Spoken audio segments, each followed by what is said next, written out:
Welcome into another edition of the Pack Therapy Podcast, an emergency edition of the Pack Therapy Podcast, because the positive vibes, the positive momentum, I don't know if it completely screeched to a halt today, but there was a definite roadblock. I'm Tim Donnelly, Mike Glennon, former NC State quarterback, longtime NFL quarterback, my co-host, joining you.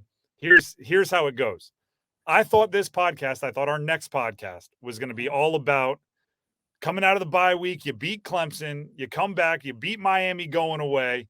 The defense is playing lights out. MJ Morris is doing enough on the offense. Full steam ahead. If you win 3 of your next 4, including the bowl game, you tie for the most wins under Dave Doeren in NC State. There's so much positivity. We were looking to get former players on. We were just going to nostalgia walk our way down a really fun pod. And then today, the reports start trickling out there. Wolfpacker had it first.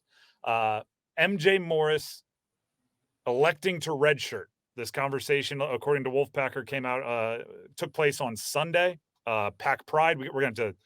There's so many different pieces of information coming from different publications. Pack Pride reporting that he was working with the scout team. Meanwhile, Brennan Armstrong was working with the ones. News and Observer posted some things, then took them down. There's enough smoke at this point, and WRAL has spoken to Eddie Morris, his dad. Enough smoke at this point to understand that MJ Morris is redshirting, and it seems to have come from his camp, not the coaches telling him to. So, Mike, as a quarterback that's navigated life in Raleigh, can you see why this would be the decision for MJ Morris? I can see why. I'm still surprised. I mean, I can see why, because he wants to have an extra year to play football and to make more money in the NIL world. Did I expect it to happen in this fashion? Absolutely not. I think, what was it now, 4 or 5 weeks ago when they made the switch to MJ, I fully anticipated MJ would be the starter for the rest of the year. Unless, honestly, I think I thought of it in 2 ways. Is if one, he completely fell apart and was a mess and they needed to switch back to Brennan, or it was almost like he was playing so well, but they weren't winning enough. We're like, honestly, even if they had won what their record is now, but there's like a very small chance to get to the ACC championship, and they're like, you know what, he's played so well, I want him to be our quarterback for 3 more years rather than 2. Let's redshirt him. I did not think it would come in the fashion of him deciding to, and I just don't know if I get it. I mean, that was my question, because I'm looking at it. My mind's exploding. Is I see that his dad says he's not leaving the program, which is great that he's not leaving this year. I don't think he's going to be the quarterback for NC State next year after seeing this news. Literally, my next question for you was how can you walk back into the locker room next year and expect people to depend on you when, I mean, you've won 6 games, you're 6-3, you're 3-1 with you as the starter. You have 3 games left, and you're making this decision. I don't even know if it's as much about that to me. It's about, I don't know if he did enough to say he should be the starter next year. Like, he made a couple good throws, but I mean, the offense completely changed when they put in the little shovel pass jet sweeps to Casey Concepcion. I mean, people always say, could I complete a pass in the NFL? Could you take a random guy off the street and have him complete a pass in the NFL? He can do that. I mean, those are rushing yards. Those aren't passing yards, and they're not throwing the ball down the field. I saw something today. He's completed like 1 out of 18 passes or something like that, past 20 yards. Like, and to go further along, and I like MJ as a player. I like him as a person. I don't know how much teams are going to be calling for him. The other schools, like, you're only as good as what you've recently done, and the tape out there right now, I'm not sure if people are going to be knocking down his door to get him to come to their program and pay him a big amount of money on top of that. Yeah, few observations on what you just said. One, his stats right now look significant, because I've read all of the different articles and everything trying to react to this news. His stats look significantly better when you include last year, right? So when you say, like, over his 9 games, here's what he has, I'm like, oh, actually, that might be attractive in the portal. But then you break it down to here's what he's done since taking over for Brennan Armstrong this year, it's less impressive. It's I don't. It's hard to believe that a player can almost have this much power, right? It seems like the coaches would look at him and say, "No, you're playing. Like you're here on scholarship. We're you're on our team. You But go the in when we only say go thing in." against that, I will say, is that he was told before the season he's going to redshirt. And then when kind of things went sideways and the offense wasn't looking good, they wanted him to bail them out on the season. And he So, did. and that's what we talked about back then, though, was does he even want to play? Like, Mhm. he may have wanted to redshirt. And I think the answer now is yes, he wanted to redshirt. So I could see from his standpoint of, you guys told me I was going to redshirt. Why can't I redshirt? I mean, you went against your plan. Why can't I go against your new plan? So Yeah, I'll give you that. there is there's the team aspect of college football, but there is still an individual side of it that you also have to do what's best for you and your career. And you only have 4 to 5 years at this thing. And I think, he feels this is what's best for him. How it's received by his teammates, I'm not sure. Again, I know he's well liked. I'm sure it's hard for them. And then kind of the next step to this is I think the offense will kind of pick up where they left off, with him as a quarterback, with Brennan Armstrong stepping in. That's the like you said, the other side of this, and we'll bounce back and forth. But Brennan Armstrong, it's going to be a completely different vibe from the last time we saw him, right? I think, I saw somebody on Twitter, and it's a comical take on it, but with MJ Morris making this decision, there's going to be fans, and I'm not necessarily co-signing this, but there's going to be fans that consider what what MJ's doing is selfish, and it's me first, and it's all these other things. So the joke was, like, gosh darn it, we've been booing the wrong guy this whole time, because Brennan Armstrong, for all of the struggles he had on the field, has been like, I'll go out there for 2 plays and my body beat up, and I'll run the hard plays, right? I'm going to be professional about it when you bench me for the younger guy. Like, when he goes in, I think the fans are going to kind of appreciate the fact that he's hung in there, and Yeah, yeah, it's he funny, didn't like bail. how the tides have turned. Like he's going to become especially depending on how he plays the next few weeks. And Mhm. unfortunately, it's not a home game because I'm with you. I think if when they trot it out on the field for the first play, if it was at Carter Finley Stadium and they're like now under center quarterback Brennan Armstrong, I think the place would have erupted. Yeah. And part of that probably would have been a shot at MJ, but I think fans have come to appreciate him. I mean, that last week when he had the run on the left side, you knew it was going to be a big collision, and he kind of had a decision to make: is do I run out of bounds, do I slide, or do I almost take all my frustrated energy out on this guy? I'm going to do that. He did like And a little helicopter, went yeah, I airborne. mean, He laid it all he on the line. weighed the wood, and unfortunately, he took the brunt of the hit as the other guy didn't fall to the ground. And like you said, he kind of did a helicopter.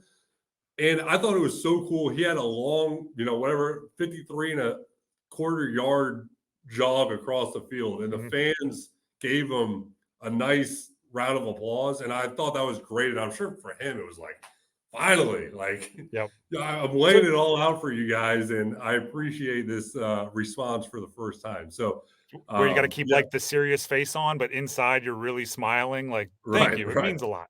Yeah, But, I was waiting for because him to kinda get the crowd going almost, like, you could yeah. tell that the crowd loved it, but I mean, we got an away game at Wake and then in Blacksburg, so Mm. unfortunately for him, he won't probably see that Well, at now he has to play well, right? Now, if you play right, well at Wake, exactly, if you play well at Virginia Tech, right. then when Oh, you there's gonna come be a home, roar. it'd be that Yes, times 10. correct. So, you don't think the offense will if I'm picking up what you put down a couple minutes ago, you don't think that the offense will change a bunch with him taking over? I What we said when they made the change to MJ is I don't think this offense is gonna look all that much better with Mm. MJ, and honestly, it hasn't. I mean, it's that all of a sudden they just started getting the ball to KC more often, and they got some guys healthy on the offensive line. So did the offense look better? Yeah, probably. But did the quarterback play improve? I don't think it necessarily did. So I'm sure Brennan was a little bit jealous that why did I get all these little easy completions to Casey? And I just hope for the biggest thing for Brennan is he doesn't go out there and press and feel like I got a second shot. Now I got to live up to something. I hope he just goes out there with the mindset like, I've already been benched once. How can this get any worse? Like, just go out, play with a free mind, and have fun playing football. But I don't expect the quarterback play to drop from what MJ did, just because I think there's similar abilities between the two of them. And so that's kind of the football of it. I do want to look at this from a modern college football landscape perspective. And shout out to Ethan McDowell of the Wolfpacker, who he was the first that I saw that had the report. Some others have kind of blown it up more recently, but he also tweeted out like, "Hey, this is a good time to remind you, like, don't tweet at players, don't reach out to them personally, because MJ Morris is going to catch a lot of heat, and there's going to be some fans that hide behind, no profile picture and some name with 796549 all at the end of their handle. But MJ Morris is going to catch a lot of heat, and it's crazy that this is even possible.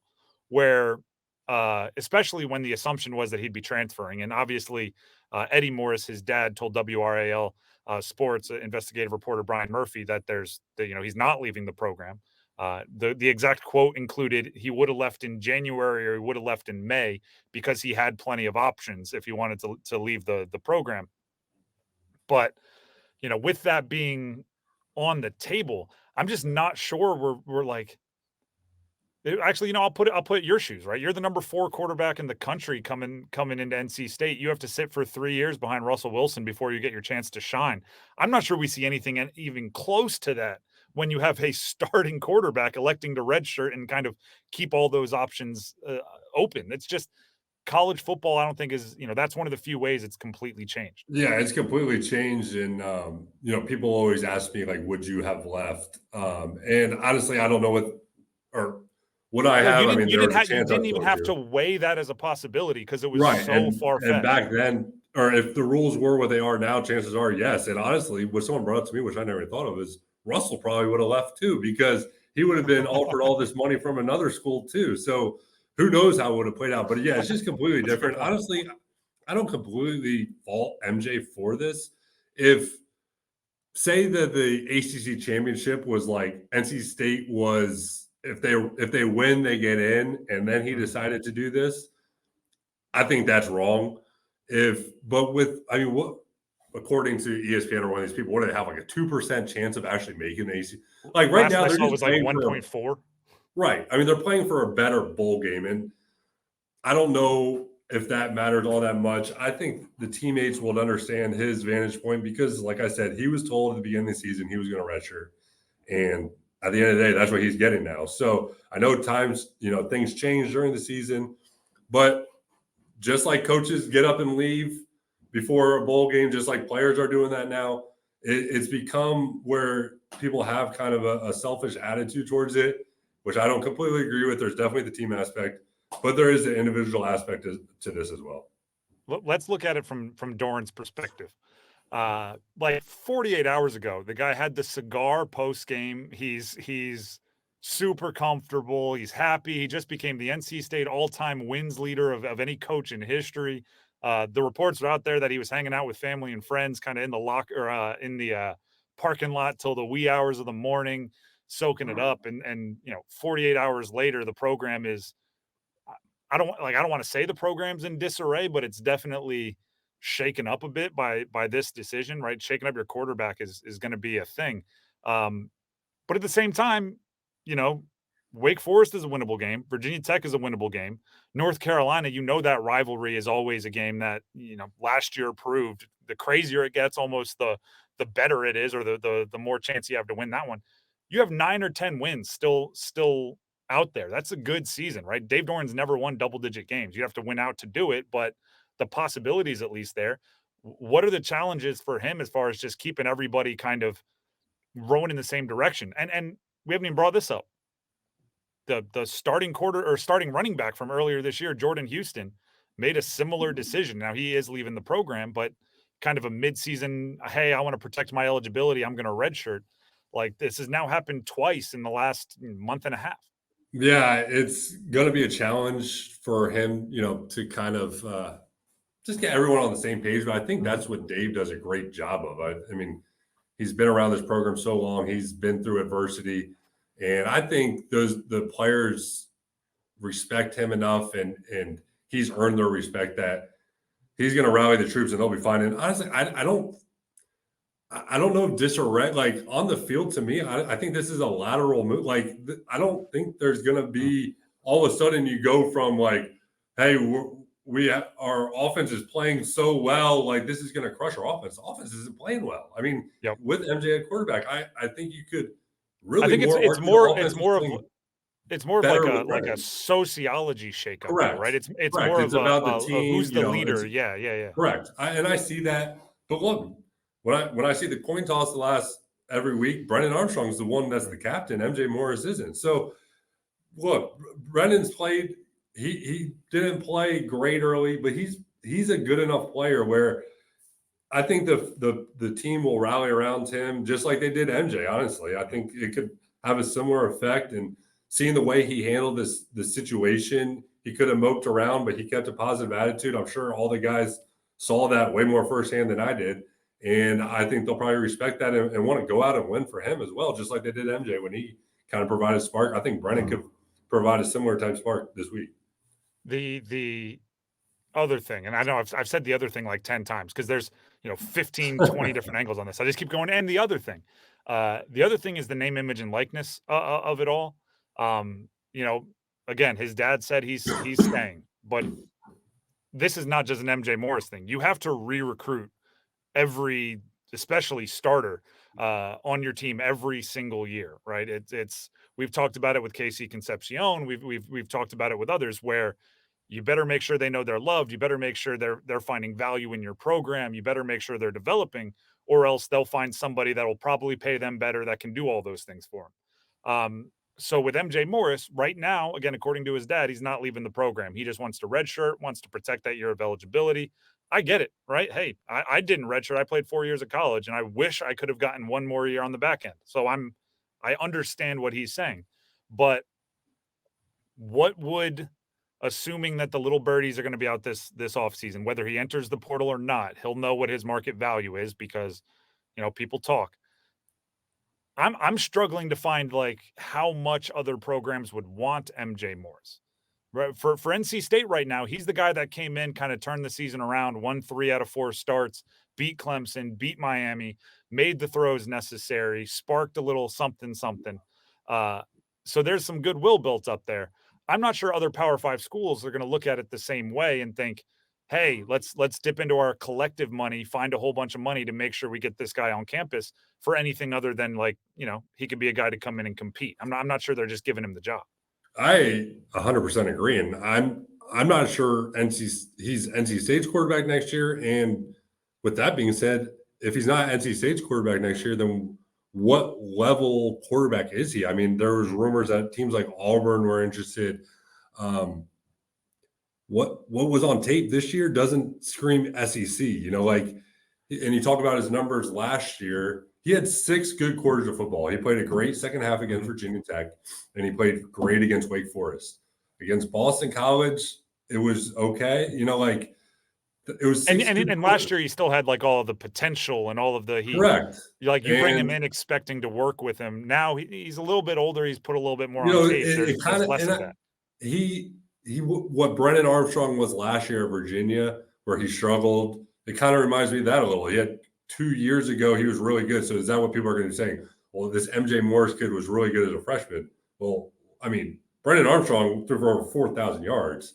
MJ had 6 good quarters. I mean, so I don't know. I mean, I would be very interested to see what school, what that money is. But it's hard to blame them for trying to get more money because the NFL is not guaranteed. So you might as well make as much as you can while you're at this level. Like I said, just from what was on tape this year, played well against Marshall. Duke wasn't pretty. Clemson wasn't all that much. Miami I mean, we're talking about 50% completion rate, and a lot of these are on shovel passes. I just, comparing it to like the NFL free agency, like, okay, you did this 2 years ago. You're really only as good as your film last year. Like, we're not going to keep going back and watching the whole film. Who are you now? And it just didn't look quite the same this year as what he did last year. You can definitely tell we're a couple quarterbacks who they hadn't quite figured out the touch pass on the speed sweeps yet. We're going like it's not even really passing yards because we were handing that thing off. And looking back, we should have gotten just a little tap and we would have been rolling in it. Last thing, and going back to NIL, last thing of this emergency pod. The Savage Wolves NIL tweeted out a picture of Brennan Armstrong, and the quote said, "No quit." The quit was all capitalized. In this fan base, ... LFG, we all know what that stands for. BA, which stands for Brennan Armstrong. I'll say that one. And then #Savage. They then deleted it, which I think was probably the smart move, but the internet is written in ink. Name, image, and likeness collectives, their roles in all of this is so baffling to me because, tweeting that out and deleting it is very much like what you do when you're bitter and hurt, like your relationship. You know what I mean? Yeah, like, it was better off just leaving it because then it's just like, hey, we're rallying behind our guy. It's like tweeting out some dramatic song lyrics after you're broken up with in middle school and then going like, oh no, someone's going to see this and deleting it. It's not quite that bad. I'm not like trying to make fun of them, but that shows me they were involved like at some level where there was some kind of trust or there was some kind of just the role of name, image, and likeness almost in personnel decisions, the collectives, is a fascinating way to look, fascinating lens to look at this situation through. It is really interesting because, again, you can kind of compare it to the NFL now, and it's like, you often get labeled as, a guy wasn't worth the contract or whatever. And to the first couple of games, I don't know how much these guys are making, but they clearly brought Brennan Armstrong in to pay him for the whole year, and he only ends up playing 5 games. Now he'll end up playing more. Now, on the flip side, like, come on, you also paid MJ, but he was supposed to redshirt. So, like, why does that matter? But it is fascinating just how much NIL has completely changed the landscape of college football. And I think we're just finding out new ways, like, because but it also, to use your NFL analogy, it also kind of like there is that separation. I think it's tough for guys like Belichick that try to do both. There is that separation where like coaches almost get to be the good cop, right? They just, hey, we're here to make you a better football player. We're here to, you get your position coach gets to be more of like a coworker. Then the GM has to come with the business of it all.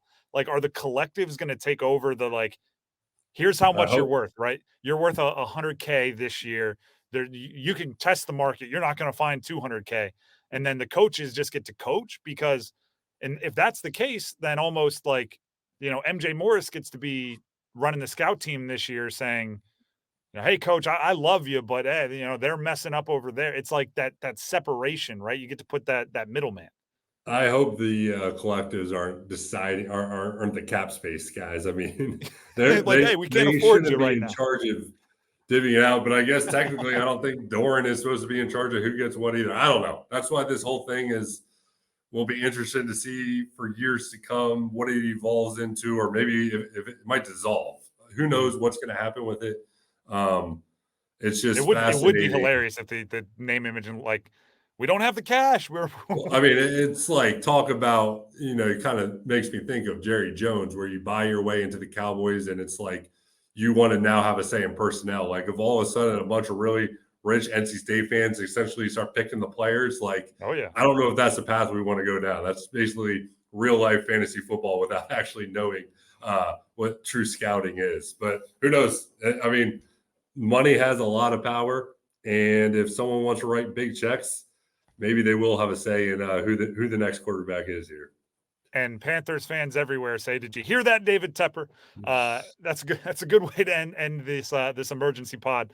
Mike, we appreciate you as always. Everybody out there, follow, subscribe, share it with your friends. Pack Therapy Podcast everywhere you find your pods. Obviously, you're listening to this right now, so just hit the like, hit the subscribe button, comment if you see fit.